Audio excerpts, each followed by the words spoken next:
এটা হলো একটা ঘন জঙ্গল যেখানে শুধু জানোয়ারদের রাজত্ব চলে। হঠাৎ সেই জঙ্গলে মানুষের দৌড়াদৌড়ি শুরু হয়ে যায়। তারা সবাই এক জায়গা থেকে আরেক জায়গায় দৌড়াদৌড়ি করছিল। তাদের ভেতরে একজন মহিলা ছিল যার কাছে একটা বাচ্চা আছে। ঠিক তখনই সেখানে শের খান আসে, সে মহিলাটির উপরে হামলা করে। শের খান জঙ্গলে সব মানুষদের মেরে ফেলে। আর এখান থেকে কাহিনী শুরু হয়। সেই জঙ্গলে আমাদের একটা বাচ্চাকে দেখানো হয়, আর কাছে একটা কালো প্যান্থার আসে। সে বাচ্চাটির দিকে তাকিয়ে থাকে, যার ফলে বাচ্চাটিকে দেখে তার অনেক মায়া লাগে। এই বাচ্চাটি সেই মহিলাটির বাচ্চা ছিল যাকে শের খান মেরে ফেলেছিল। প্যান্থারটি বাচ্চাটিকে নিয়ে একটা সুরক্ষিত জায়গায় যায়। এই প্যান্থারটি অনেক দয়ালু ছিল। সে পাশের একটা জঙ্গলে বসে সারা রাত বাচ্চাটিকে পাহারা দেয়। এভাবেই সকাল হয়ে যায়। বাচ্চাটির কাছে কিছু নেকড়ে আসে। নেকড়েগুলো বাচ্চাটিকে দেখে অবাক হয়ে যায়। তারাও খুব দয়ালু ছিল। তারা বাচ্চাটিকে তাদের কাছে রেখে দেওয়ার সিদ্ধান্ত নেয়। ঠিক তখনই সেখানে একটা হায়না আসে। সেই বাচ্চাটিকে শিকার করার জন্য এসেছিল, কিন্তু নেকড়েগুলো তাকে ভয় দেখিয়ে সেখান থেকে তাড়িয়ে দেয়। সব নেকড়ে মিলে বাচ্চাটিকে তাদের সর্দারের কাছে নিয়ে আসে। নেকড়েদের সর্দার তাদের বলে এই বাচ্চাটিকে কে দেখাশোনা করবে। তখন এই নেকড়েটি বলে আমি করব এই বাচ্চাটির দেখাশোনা। কিন্তু নেকড়েদের সর্দার তাদের বলে জঙ্গলের কিছু নিয়ম আছে। একজন জানোয়ার শুধু জানোয়ারের বাচ্চার দায়িত্ব নিতে পারে। সে সবাইকে উদ্দেশ্য করে বলে কে আছো এই বাচ্চাটির পক্ষে। ঠিক তখনই সেখানে বাঘেরা এসে বলে আমি আছি এর পক্ষে। সাথে এটাও বলে বালু আছে আর তার পক্ষে। কিন্তু বালু মানা করে দেয়। সে বলে আমি কখনো একটা মানুষের বাচ্চার পক্ষ নিতে পারবো না। এখন বাচ্চাটির পক্ষে কেউ ছিল না, শুধু বাঘেরা ছাড়া। নেকড়েদের সর্দার এই বাচ্চাটিকে মায়া ভরা চোখে দেখতে থাকে। ঠিক তখনই সেখানে শের খান চলে আসে। শের খানের সাথে সেই হায়নাটাও ছিল। শের খান বলে এটা আমার শিকার, তাকে আমাকে দিয়ে দাও। সর্দার বলে বাচ্চাটিকে আমরা তার বাবা মার কাছে তুলে দেবো। শের খান বলে তার বাবা মাকে আমি অনেক আগেই মেরে ফেলেছি, তারা কেউ বেঁচে নেই। তখন একটা নেকড়ে বলে এখান থেকে চলে যাও শের খান, তা না হলে ভালো হবে না। শের খান বলে আমার সাথে দুশ্মনী করে ভালো করলে না, এর ফল খুবই খারাপ হবে। সর্দার বলে এই বাচ্চাটি এখন আমাদের পরিবারের অংশ, ভালো হবে তুমি এখান থেকে চলে যাও, তা না হলে আমার দল তোমাকে মেরে ফেলবে। শের খান নেকড়েদের বলে কতদিন তোমরা এই বাচ্চাটিকে আমার হাত থেকে বাঁচাবা, যেদিন আমি সুযোগ পাবো সেদিনই তাকে খেয়ে ফেলবো। এই কথা বলে শের খান সেখান থেকে চলে যায়। সর্দার বলে শেষ রক্তবিন্দু পর্যন্ত আমরা এই বাচ্চাটিকে রক্ষা করব, এখন থেকে সে আমাদের পরিবারের অংশ।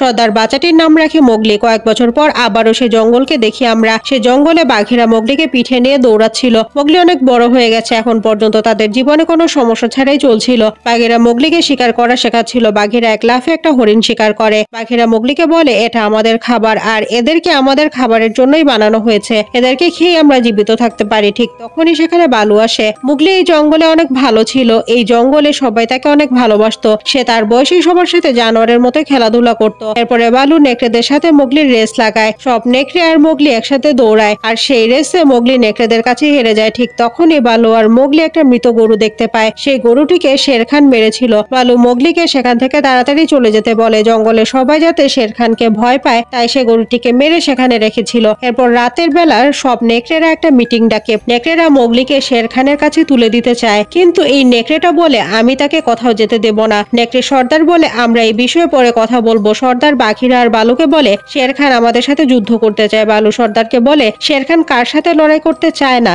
সর্দার বলে সে শুধু আমাদের সাথেই লড়াই করতে চায়। সে আরো বলে আমরা দুজন মোগলিকে ট্রেনিং দিব যাতে সে শের খানের সাথে মোকাবেলা করতে পারে। পরের দিন বালু মোগলিকে ট্রেনিং দেয়। তাকে গাছের উপরে উঠে লাফ দিয়ে অন্য একটা গাছের ডাল ধরতে বলে, কিন্তু মোগলি সেটা করতে পারে না। সে বেশ কয়েকবার ডালটা ধরার চেষ্টা করে, শেষমেশ সে ডালটা ধরতে সক্ষম হয়। এর কিছু সময় পরে মোগলি নদীতে গোসল করছিল। ঠিক তখনই মোগলি পানির উপরে শের খানকে দেখতে পায়। শের খান শিকার করে সেখানে পানি খেতে এসেছিল। মোগলি শের খানকে দেখে তার দম বন্ধ করে পানির নিচে ডুব দিয়েছিল। ঠিক তখনই শের খান হয়তো মোগলিকে দেখে ফেলে। পানির ভেতরে মোগলির দম বন্ধ হয়ে আসছিল। শের খান মোগলিকে ফলো করছিল। ঠিক তখনই মোগলি পানি থেকে উঠে আসে। মোগলি পানি থেকে বের হয়ে জঙ্গলের দিকে দৌড় দেয়। শের খান তার পিছনে। মোগলি জঙ্গলের ভিতরে এদিক ওদিক ছুটতে থাকে। তখনই সে একটা বড় গর্তে পড়ে যায়। মোগলির চিৎকার বাঘেরা শুনতে পায়। মোগলি সেই গর্তেই পড়েছিল, আর সে অনেক আঘাত পেয়েছিল। শের খান সেই গর্তের উপরেই ঘুরছিল। তখনই মোগলির কাছে একটা হাতির সুর আসে। সে তাকে টেনে সেখান থেকে উপরে তুলে নেয়। এটা একটা বিশাল আকৃতির হাতি ছিল। ঠিক তখনই সেখানে বাঘেরা চলে আসে। শের খান পাশের জঙ্গলে লুকিয়ে সব দেখছিল। এরপর বাঘেরা মোগলিকে বলে এই জঙ্গল তোমার জন্য ঠিক না, তোমাকে অন্য জঙ্গলে যেতে হবে। এমনিতেও তুমি একটা মানুষের বাচ্চা। কিন্তু মোগলি বলে আমি একটা নেকড়ের বাচ্চা। মোগলি এই জঙ্গল থেকে যেতে রাজি ছিল না, কিন্তু বাঘেরা মোগলিকে বলে তোমার সাথে অন্য নেকড়েদের রেস হবে, যদি তুমি তাদের সাথে হেরে যাও তাহলে তুমি এই জঙ্গল ছেড়ে অন্য জঙ্গলে চলে যাবে। পরের দিন সকালে সব নেকড়ে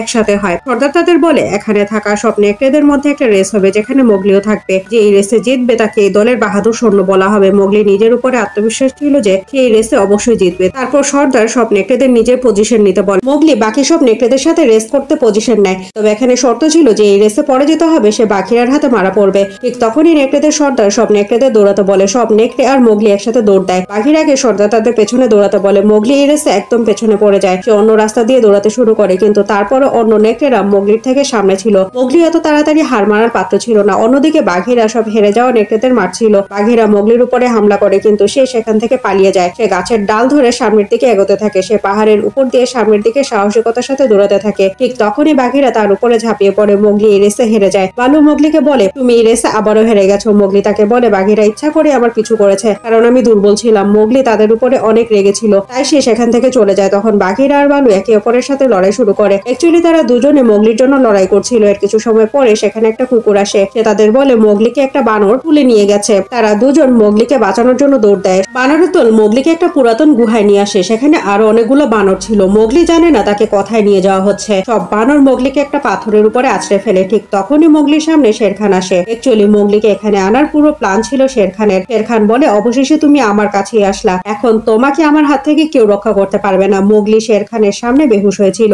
এরপর শেরখান তাকে খেতেই যাবে এমন সময় ছাদ ভেঙে বালু এবং বাঘেরা সেখানে চলে আসে। বালু অনেক রেগেছিল, কিন্তু তাদের সামনে শেরখান ও বানরের পুরো বাহিনী ছিল। ঠিক তখনই একটা বানর বালুর উপরে হামলা করে, কিন্তু বাঘেরা সেই বানরটার ঘাড় মোটকে দূরে ছুড়ে দেয়। যা দেখে সব বানর বালু আর বাঘেরার উপরে হামলা করে। বানরগুলো বালু আর বাঘেরাকে খুব বাজেভাবে আঘাত করে। বানরগুলো বাঘেরাকে টেনে হিচড়ে নিচের দিকে নিয়ে যায়। তারা দুজন বানর সেনাদের কাছে হেরে যায়। অন্যদিকে শেরখান মোগলির দিকে অগ্রসর হয়। ঠিক তখনই সেখানে একটা বিশাল আকৃতির অজগর মোগলির রক্ষাকারী হয়ে আসে। অজগরটি মোগলিকে ঘিরে পাথরের উপরে বসে বলে, শেরখান তুমি এখান থেকে চলে যাও, তা না হলে তোমার কপালে শনি আছে। অজগরটি মোগলিকে সেখান থেকে বাঁচিয়ে নিয়ে আসে। পরের দিন সব নেকড়েরা শিকার করার জন্য বের হয়। সেই নেকড়েগুলো মোগলিকে অনেক অপমান করে। নেকড়েদের সর্দার শিকার করতে ব্যর্থ হয়। রাতে তাদের মিটিং ডাকা হয়। সেখানে শেরখানও আসে। সর্দার শেরখানকে বলে, শেরখান তুমি তোমার সীমা অতিক্রম করছো। শেরখান বলে, এজন্যই তো জঙ্গলে সব জানোয়ার আমাকে এতটা ভয় পায়। আরো বলে, তুমি এই মানুষের বাচ্চাটিকে আশ্রয় দিয়ে দলের সাথে গাদ্দারি করেছো। শেরখানের কথা শুনে সেখানে থাকা সব নেকড়েরা সর্দারকে ঘিরে ধরে। শেরখান বলে, তুমি শিকার করতে ব্যর্থ হয়েছো। নিয়ম মতে এখন তোমাকে তোমার দলের সাথে লড়াই করতে হবে। নেকড়েদের সর্দার সবাইকে বলে, যে আমাকে হারাতে পারবে সেই দলের সর্দার হবে। সব নেকড়েরা তার দিকে অগ্রসর হতে থাকে। এরপর সবাই এক এক করে তার সাথে লড়াই করতে থাকে। তবে নেকড়েদের সর্দার সবাইকে মারতে মারতে সামনের দিকে অগ্রসর হয়, কিন্তু হঠাৎ কিছু নেকড়ে তাকে পেছন থেকে হামলা করে। ঠিক তখনই সেখানে মোগলি চলে আসে। সে বলে, এখানে কি হচ্ছে? কিন্তু বালু মোগলিকে ধরে রাখে। সে তাকে বলে, এই জঙ্গলের এটাই নিয়ম। মোগলি শেরখানের দিকে তাকিয়ে জঙ্গলের দিকে দৌড় দেয়। এদিকে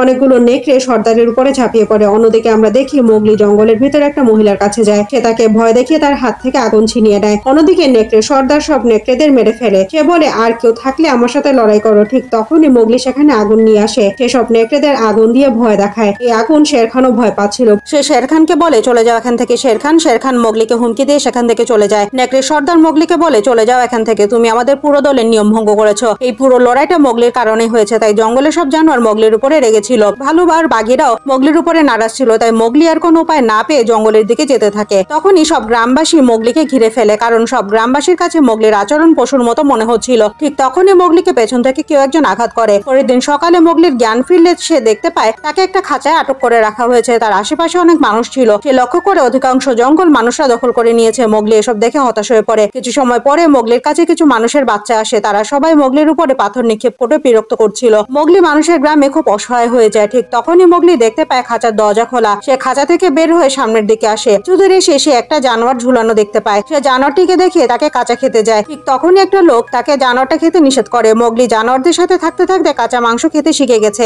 এর কিছুদিন পরে আমরা দেখতে পাই মোগলির দেখাশোনা একটা মহিলা করছে। মহিলাটি মোগলিকে নতুন জুতা পরিয়ে দেয়। এখন মোগলি আগের থেকে অনেক বদলে গেছে। সে এখন মানুষের মতো থাকা শুরু করেছে। সে প্রথমবারের মতো মানুষকে দেখছে, আর সে এখন মানুষদের দুনিয়া অনেক খুশি ছিল। সে পশুদের দুনিয়াতে হয়তো ফিরে যেতে চাইবে না। একটা লোক মোগলিকে একটা লোকের পরিয়ে দেয়। সে লোকটাকে জড়িয়ে ধরে, আর তখন সেখানে একটা নেকড়ে চলে আসে। মোগলি সেই নেকড়েকে দেখে অনেক খুশি হয়ে যায়। সে তাকে জিজ্ঞেস করে, ভাই তুমি কেমন আছো? তখন নেকড়ে বলে, তুমি অনেক বদলে গেছো মোগলি। মোগলি জিজ্ঞেস করে, তুমি এখানে কি জন্য এসেছো? নেকড়ে বলে, শেরখান আমাদের এলাকা দখল করে নিয়েছে। অনেক নেকড়ে জঙ্গল ছেড়ে পালিয়েছে, কারণ শেরখান সবার শিকার করছে। কিন্তু মোগলি জানায় যে তার এসব কিছুতে কিছু যে আসে না, কারণ জঙ্গল থেকে তাকে বিতাড়িত করা হয়েছিল। আর এটা বলে মোগলি এখান থেকে চলে যেতে থাকে। নেকড়েটা আবার বলে, ভাই বাসায় ফিরে চলো। তখন মোগলি বলে, এখন এটাই আমার বাসা। এর মাঝে মানুষদের একটা উৎসব শুরু হয়। মোগলি এবং সবাই মিলে সেই উৎসব অনেক আনন্দের সাথে উদযাপন করছিল। সে কখনো কল্পনা করেনি যে জানোয়ারদের থেকে মানুষের কাছে বেশি ভালোবাসা পাবে। কিন্তু সেদিন রাতে মোগলি দেখে যে এখানে বিভিন্ন রকম জানোয়ারকে মেরে তাদের সংরক্ষণ করে রাখা হয়েছে, আর সে দেখে তার বন্ধুর মাথা এখানে সাজিয়ে রাখা হয়েছে। এসব দেখে মোগলি অনেক ভয় পেয়ে যায়, আর এসব এই শিকারিটা করেছে। মোগলি এটা দেখে কান্না করতে শুরু করে।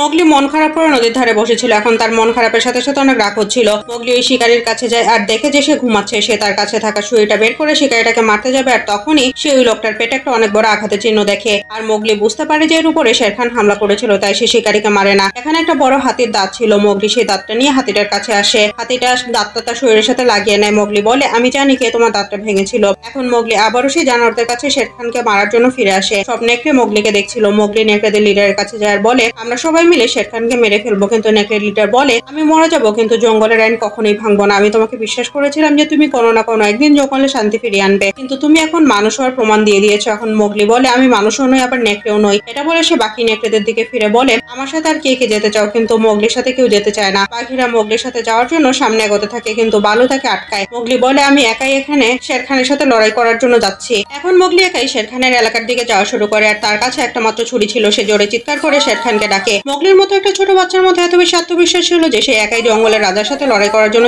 এসেছে। এরপরে শের খান এখানে চলে আসে আর বলে, তুমি আমাকে চ্যালেঞ্জ করছো? তোমার মধ্যে এত বেশি আত্মবিশ্বাস কোথা থেকে এসেছে? তোমার শুভাকাঙ্ক্ষীরা কোথায়? তখন মোগলি অনেক জোরে চিৎকার করা শুরু করে। শের খান বুঝতে পারছিল না যে সে কেন চিৎকার করছে। আসলে মোগলি কাউকে ডাকছিল। আর তখন এখানে অনেকগুলো হাতি চলে আসে। শের খানের সাথে থাকা হায়নাটা এখান থেকে পালিয়ে যায়, কারণ জঙ্গলে সব থেকে বেশি শক্তিশালী প্রাণী হলো হাতি। শের খান তাদের দেখে অনেক ভয় পেয়ে যায় আর মোগলির দিকে ছুটতে শুরু করে। তখন একটা হাতি শের খানকে ধাক্কা দেয়। এখন শের খানকে হাতিরা চারদিক থেকে ঘিরে ফেলেছে। মোগলির সাথে বাঘিরা বা বালু কেউই ছিল না, আর তার পাশে ছিল তো শুধুমাত্র এই হাতিগুলো। অন্যদিকে জঙ্গলে থাকা মানুষেরা এটা বুঝতে পারে আর তারা সবাই বের হয়ে সেটা দেখতে থাকে। শের খানকে হাতিগুলো মারছিল। তখন মোগলি তার ছুরিটা বের করে শের খানের গায়ে আঘাত করে তার পিঠের উপরে উঠে যায়। শের খান মোগলিকে ফেলে দেয়, কিন্তু সে আবারও লাফ দিয়ে শের খানের লেজ ধরে ফেলে। শের খান ঘুরিয়ে তাকে ফেলে দেয়। এখন মোগলি শের খানের সামনে ছিল আর শের খান তার দিকে ছুটে আসছিল। মোগলি শের খানের আক্রমণ থেকে নিজেকে রক্ষা করে আর সে লাফিয়ে একটা শুকনা গাছের ডালে উঠে পড়ে। শের খান তার পিছু করতে থাকে। মোগলি অন্য একটা ডালে লাফ দেয় আর শের খানের উপরে ছুরি দিয়ে আক্রমণ করে। তখনই সেই শিকারী শের খানের উপরে গুলি চালায়। শের খান সেই শিকারীকে দেখে ফেলে আর সে এখন শের খানকে মেরে ফেলবে। এখন মোগলি চিৎকার করে হাতিদের বলে, ওই দেখো তোমাদের শিকারী। অন্যদিকে নেকড়েরা অপেক্ষা করছিল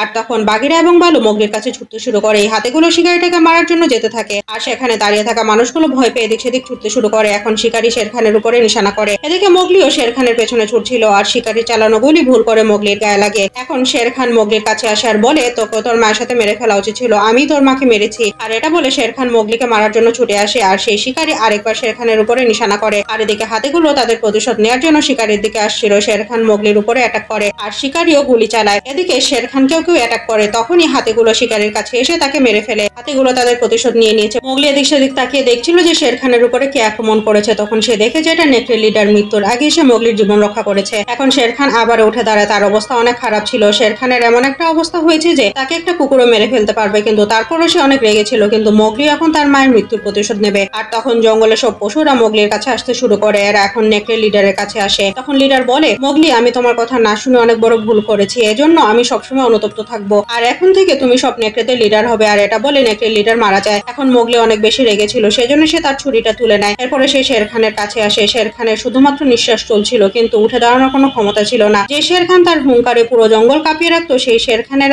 নিজ পায়ে দাঁড়ানোর কোনো ক্ষমতা নেই। কিন্তু তারপরও শের খান মোগলির উপরে আক্রমণ করে। কিন্তু মোগলি তার শরীরের সব শক্তি দিয়ে শের খানের শরীরে ছুরিটা ঢুকিয়ে দেয় আর বলে, ঘুমিয়ে যাও শের খান। মোগলি শের খানকে মেরে ফেলে। আর জঙ্গলের সব পশুরা মোগলিকে দেখছিল। সব হাতিগুলো মোগলির কাছে আসে আর তাকে সুর তুলে অভিবাদন জানায়। আশা করা যাচ্ছে যে তাদের জীবনে আর নতুন কোনো শের খান আসবে না। এই মুভিটা এখানেই শেষ হয়। তুমি যদি আর নতুন কোনো মুভির এক্সপ্লানেশন চাও তাহলে অবশ্যই কমেন্ট করে সেই মুভির নাম জানাবে।